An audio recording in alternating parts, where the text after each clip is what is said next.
Presiden. Jadi Rocky Gerung itu seperti seseorang Cassandra Paradox, ya kan? Oke. Yang diucapkan bisa terjadi gitu.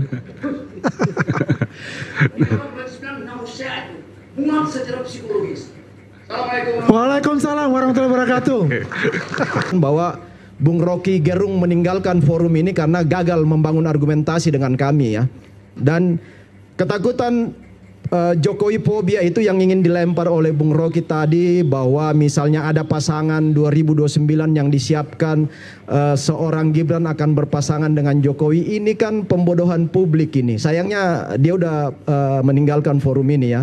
Nggak gentle juga saya lihat, karena harusnya kita berdebat, membangun diskursus yang sehat untuk memberi pendidikan politik bagi anak-anak bangsa, bagi adik-adik mahasiswa, bagi para aktivis muda untuk menempatkan alam berpikir yang clear dan tuntas, bahwa republik ini harus dibangun berdasarkan argumen-argumen hukum yang kuat, argumen politik yang kuat. Kita tidak dibodohi oleh kebohongan-kebohongan yang terus-menerus diulang, kemudian diyakini seolah-olah itu menjadi kebenaran pada suatu saat.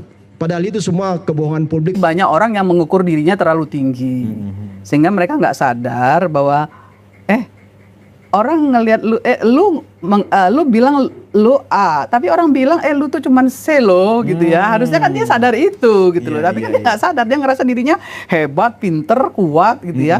Punya kompetensi, kan itu yang selalu orang-orang ini tampilkan ke publik gitu. Padahal kan nothing juga. Kalau ternyata mereka selama ini nggak jadi apa-apa, artinya mereka bukan siapa-siapa. Bukan siapa-siapa, dan juga tidak pernah punya prestasi juga, ya kan begitu. Ya nyalon dong, coba saya tantang nyalon anggota DPR deh. Nah, kepilih nggak gitu? Kalau kepilih, oke masuk dong di parlemen. Kalau saran Kak Irma ini didengarkan oleh Refli Harun, oleh Rocky Gerung, ya kan, daripada keluar-keluar terus kemana-mana, ya kan. Kalau dia ingin membuktikan dirinya memang hebat, ya kan, didukung oleh rakyat. Pak Mahfud gitu, Pak Mahfud ini pernah bilang kalau nggak salah kan, dia bilang coba masuk aja. Ini Ustadz Dasat, Ustadz Dasat kan bilang, daripada sekedar ngomentarin macam-macam, menilai orang macam-macam, lebih baik terjun. Iya. Kan gitu. Biar diuji dan dilihat oleh masyarakat. Dan diuji oleh publik. Betul. Gitu. Harusnya begitu. Nah, Jokowi hanya akan selamat kalau Gibran jadi presiden. Bahkan lebih dari itu kalau Jokowi jadi wakil presiden. Saya bisa memberikan pandangan dari apa tadi hipotesanya Roy ya. Kasih kata termasuk hipotesa. Ramalan tadi katanya. Itu bukan Gipwi 2029. Artinya Gibran Jokowi menjadi capres cawapres 2029. Ini kan ini apa ya, nggak masuk di akal sehat kita ya. Pertama, makanya ini antitesa dari hipotesanya Bung Rocky tadi. Pertama, baru aja hangat minggu lalu kan Pak Jokowi melakukan stressing point yang kemudian ditangkap oleh publik dan media ya, bahwa Jokowi menginstruksikan relawan-relawan untuk full supporting pada pemerintahan Prabowo Gibran melalui program yang harus sukses di periode pertama dan mendukung 2 periode. Statement itu saja sudah menggagalkan hipotesa Bung Rocky bahwa nggak mungkin Gibran 2029 akan didorong menjadi presiden. Tetapi bahwa kemudian pasca itu, why not? Kita nggak tahu. Karena nggak ada undang-undang yang melarang itu untuk setiap warga negara bisa maju. Termasuk Gipwi tadi?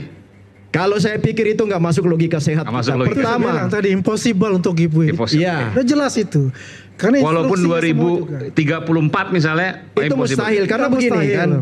Mustahil. Ini soal etik yang selalu Bung Rocky Gerung sering ngomong soal etik ya. Itu pelanggaran etik banget itu kalau anak presiden lalu kemudian bapaknya menjadi wakil.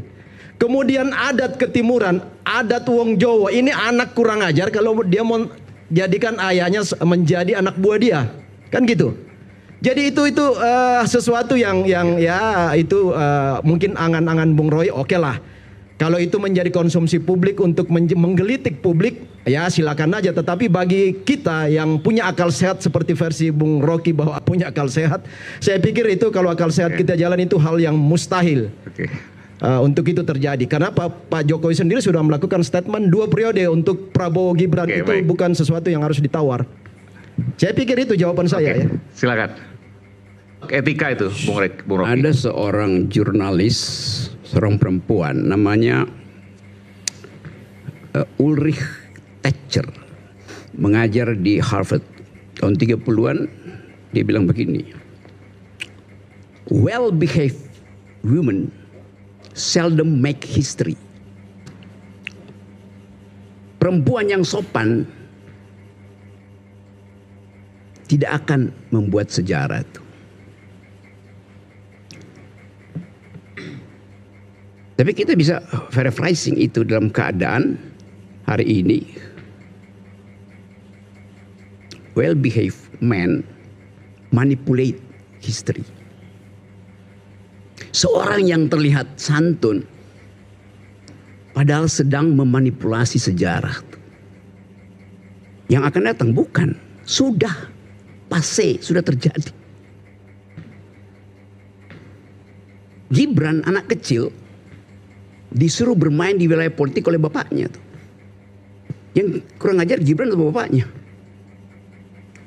2009 yang kurang ajar Gibran karena jadiin bapaknya wakil presiden. Kemarin yang kurang ajar siapa? Dia tahu anak ini anak kecil disuruh main di wilayah orang dewasa. Siapa yang kurang ajar, Mbak? Siapa yang nyuruh Bung Rocky? Yang nyuruh Gibran siapa? Kan Pak Prabowo sudah sekian kali menyampaikan statement beliau bahwa saya yang meminta. Bahkan juga ada wawancara khusus ya, Pak Dasko mengatakan 5 kali Pak Prabowo meminta dan agak memaksa untuk Gibran menjadi wakilnya. Karena kalkulasi politik, Bung. Oke, maka dipermisifkan oleh Gajah Mada, Sultan Agung, oleh Raja Jawa itu. Jadi yang kurang ajar siapa? Prabowo. Ya bapaknya Gibran. Gak ada yang kurang ajar di situ. Nah, kenapa you takut ambil kesimpulan untuk suatu pikiran yang pada akhirnya akan menuju pada kecemasanmu di 2029? Itu soalnya. Bukan. Attacking the impossible. Lu bilang nggak mungkin. Dalam ini proses udah terjadi. dalam proses itu tidak ada langkah kekurang ajaran. Yang ada adalah legitimasi konstitusi yang terjadi kemarin. Perdebatan kita yang panas kemarin kan itu soal legitimasi konstitusi pasca MK kan. Memberi ruang untuk semua anak muda bisa maju. Yes. Gibran dan Jokowi 2009 juga nggak ada melanggar konstitusinya sih. Oke, saya lanjut ya pelan-pelan. Monggo. Jokowi tidak melanggar konstitusi. Karena bahkan dia berpikir demi semua anak muda, maka mesti ada contoh, yaitu anaknya sendiri. Oke. Padahal dia masih anak-anak, sampai sekarang masih anak-anak. Artinya Jokowi tidak melanggar undang-undang dasar, dia melanggar undang-undang perlindungan anak. Ini pertanyaan. Yes, man. Undang-undang perlindungan anak bagaimana, Mas Rocky? Ya. Beliau saja sudah masuk dalam ranah politik sebagai wali kota, ya. Dan dia diminta nih, ya oleh Pak Prabowo langsung apa yang dikatakan tadi, ya. Tidak ada dia menawarkan dirinya ataupun bapaknya menawarkan, ini loh anak saya, jadikan dia sebagai apa? Sebagai wakil presiden. Tidak. Beliau hanya mengatakan anak saya itu cocoknya, kalau paling mentoknya itu adalah gubernur Jawa Tengah. Karena apa? Sifat dia sebagai seorang Jawa. Gitu loh. Kalau ini tendensius sudah mengarahkan bahwasanya beliau itu adalah anak kecil. Kata-kata anak kecil ya. Kalau kita bayangkan itu adalah umur-umur yang 5 tahun, ya, 10 tahun. Beliau ini umurnya sudah berapa? Jelang 40. Artinya dan sudah melalui batas-batas dari kedewasaan itu. Dan politiknya dia sudah melalui itu sebagai apa? Sebagai kalau sebelum undang-undangnya diubah oleh Mahkamah Konstitusi, ya Gibran itu masih termasuk kategori yang nggak masuk umur. Ya. Iya makanya. Betul Bung Rai. Makanya kan Republik ini, anak-anak bangsa ini harus diajarin untuk tunduk pada konstitusi. Makanya langkah-langkah konstitusional kemarin itu Itu semua bagian dari proses politik. harus Dan diajari. nggak ada yang disalahi dalam harus proses ada kemarin. Dan itu keniscayaan yang terjadi karena situasi politik pada Dan saat itu harus yang membuat hal diajari. itu terjadi. Harusnya diajari juga, jangan mengintervensi peraturan pada saat Anda berkuasa. Dan nggak ada pembuktian terhadap statement Bang Dido itu, nggak ada. Nggak, siapa yang bisa membuktikan bahwa ada intervensi terhadap regulasi maupun itu konstitusi kemarin? bantahan politik yang tidak mungkin bisa dibuka. Kita tahu pembicaraan di balik layar politik itu lain dengan di depan. Itu clear. Itulah yang saya katakan tadi. Apa persepsinya dari Bung Ray Rangkuti itu di depan yang dilihat. Apakah background seperti apa? Bagaimana hubungannya Pak Prabowo seperti Anda dengan membantah Mas Gibran? tidak ada titipan Kan nggak tahu Jokowi. bagaimana Itu sistem itu. adalah panggung depan politik. Panggung belakang tidak ada yang Panggung tahu. belakang ada yang tahu kan? Ya, makanya jadi bantahan di depan panggung politik itu belum tentu sama dengan di belakang panggung. Ya betul. Yang jelas dikatakan mustahil oleh Bung Andi, Saya katakan mustahil. oleh Bung David, Ya. dan dikatakan positif atau mungkin saja possible oleh Bung Rocky Gerung, Gibran Jokowi 2029 tidak menyalahi Undang-Undang Dasar 45. Kita akan bahas setelah jeda. Ya, saya pikir opini yang dilempar oleh Bung Rocky ini sesuatu yang bagi saya itu jauh dari apa yang namanya Karena etik politik. etik politik. Secara konstitusi, secara undang-undang nggak melarang itu. Bapak anak menjadi pasangan itu monggo-monggo saja. Tetapi ini sebenarnya saya tahu maksud di mindset Bung Rocky ini. Jadi ada yang ingin dibangun adalah Jokowi phobia ya. Ketakutan terhadap langkah-langkah Jokowi, skenario Jokowi ini semua. Begitu Jokowi mengatakan dukung Prabowo dua periode, Prabowo Gibran 2 periode, ini kan langsung ditanggapi secara negatif oleh banyak kalangan. Nah, yang saya mau katakan adalah di politik itu tidak hanya legitimasi konstitusi dan undang-undang, tetapi legitimasi etik, moral itu penting. Oke, Dan baik. untuk itu Pak Jokowi tidak akan melanggar itu karena Jokowi seorang negarawan. Itu aja poinnya. Baik. Sehingga Presiden Gibran, Wakil Presiden Jokowi itu nggak mungkin terjadi, nggak ada etiknya tuh. Kalau ada etiknya dari awal Gibran nggak jadi Wakil Presiden. Nggak ada di dalam sejarah. Dari zaman Kaisar Nero, muncul Caligula, Louis XVI, Henry VII, sampai Puyi, semua itu yang terjadi, tuan-tuan. Itu yang pakai otak dong tuh. Baca sejarah dunia tuh. Studi yang dalam supaya kita analisis itu sesuatu yang ada mutunya walaupun terlihat dangkal tapi bermutu itu. Mungkin saya sedikit. Ya sedikit. Nggak. Mungkin kawan-kawan ini mau mengatakan demokrasi kita ini dengan sendirinya akan menghambat kemungkinan situasi itu terjadi gitu. Gini ya. Di dalam sejarah Yunani itu ada seorang perempuan namanya Cassandra.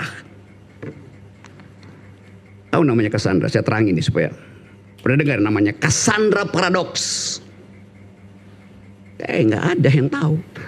Cassandra ini seorang perempuan yang oleh dewa-dewi di Gunung Olympus kasih dia keberanian, kecerdasan untuk memprediksi. Tapi sekaligus dia dikutuk bahwa semua yang dia ucapkan tidak akan satupun rakyat percaya tuh. Sejarah Indonesia juga begitu. Mana ada yang pernah berpikir bahwa Tunggul Ametung akan ditusuk berkelahi dengan Ken Arok segala macam. Jadi ilmu pengetahuan tuh ada metodenya tuh. Bukan bertahan pada kedangkalan, nggak bakal terjadi. Apa poinnya di situ tuh? Karena tidak ingin melihat itu atau takut melihat itu terjadi. Psikologi itu main terus di kepala kita tuh. Dan hari ini Assalamualaikum warahmatullahi wabarakatuh. Malas. Jadi nerangin sesuatu yang dangkal itu kan mesti angkat lagi. Lu bisa mikir nggak itu? Lu terus deh.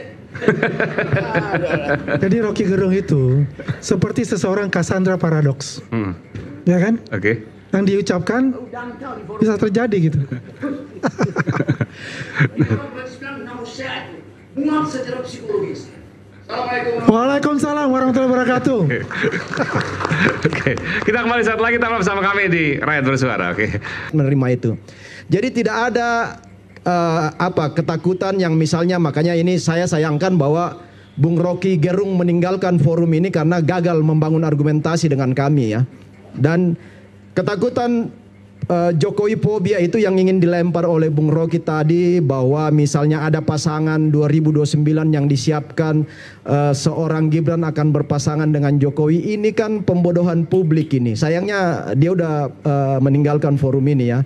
Nggak gentle juga saya lihat, karena harusnya kita berdebat, membangun diskursus yang sehat untuk memberi pendidikan politik bagi anak-anak bangsa, bagi adik-adik mahasiswa, bagi para aktivis muda untuk menempatkan alam berpikir yang clear dan tuntas bahwa republik ini harus dibangun berdasarkan argumen-argumen hukum yang kuat, argumen politik yang kuat. Kita tidak dibodohi oleh kebohongan-kebohongan yang terus-menerus diulang, kemudian diyakini seolah-olah itu menjadi kebenaran pada suatu saat. Padahal itu semua kebohongan publik yang dikemas dengan argumen-argumen yang cukup meyakinkan, tetapi sebenarnya itu sangat membohongi publik. Itu yang tidak kita ingin dibangun. Karena ketika itu dipercaya oleh adik-adik mahasiswa, oleh para aktivis, oleh masyarakat bawah, maka pemerintahan ini akan susah melaksanakan program selama 5 tahun ini. Kita lihat kasus 25-28 Agustus dengan demo besar itu adalah tanda-tanda bahwa terjadi eskalasi di tingkat bawah yang sebenarnya pada satu sisi aspirasi mereka memang belum direspon secara positif ketika itu ya. Tetapi dengan adanya langkah politik Presiden Prabowo, saya pikir semua itu sebagian besar sudah terjawab. Apa yang menjadi realitas pergantian kabinet juga sebagian itu adalah jawaban terhadap aspirasi masyarakat bahwa ada yang belum tuntas di tingkat bawah. Itu baru 10 bulan. Kita lihat bagaimana kebijakan Prabowo ke depan yang ditopang oleh partai politik koalisi, ditopang oleh relawan, dan Pak Jokowi selalu angkat topi untuk memberikan keleluasan kebijakan politik Pak Prabowo. Kami mendukung kebijakan Prabowo Gibran ke depan. Saya pikir itu. Makasih.